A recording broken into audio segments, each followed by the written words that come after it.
Hello, this is History Shorts with the Artifactual Scholar. Today, I'll be talking about Coxey's Army.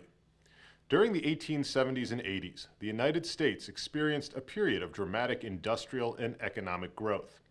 Yet, by the early 1890s, stresses had begun to appear in the economic structure of the nation.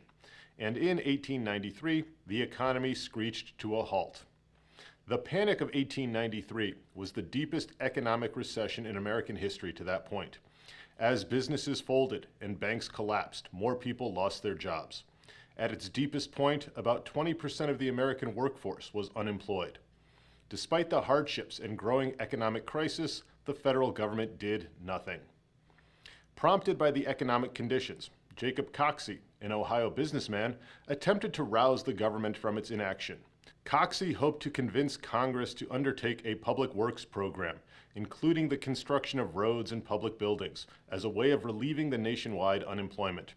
To that end, Coxey gathered together a group of unemployed men and began a march to Washington, D.C.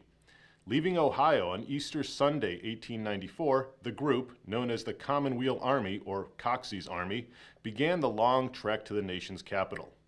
As the group moved through Pennsylvania and Maryland, it attracted more followers. By the time Coxey's army reached the outskirts of Washington in late April, it numbered about 500 people. Coxey's group settled into an encampment of some 6,000 other unemployed men. Despite the presence of the protest marchers, Congress still remained unresponsive. Coxey and other members of his contingent made their way to the Capitol to present their case directly to legislators, but were not allowed into the building. In fact, Coxey and others were arrested for trespassing on the Capitol lawn. Shortly thereafter, the protest march dissolved.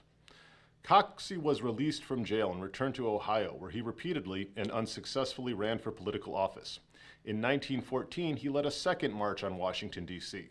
Finally, in 1931, he was elected mayor of Massillon, Ohio.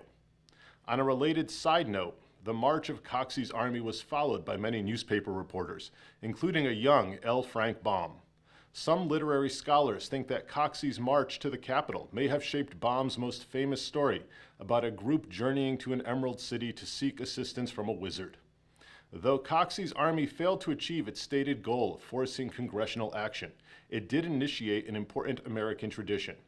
Coxey's army is widely regarded as the first populist protest march on Washington, D.C., paving the way for numerous other marches throughout the 20th and 21st centuries, and may have, incidentally, inspired one of the great works of American fiction. This has been History Shorts. Thanks for watching.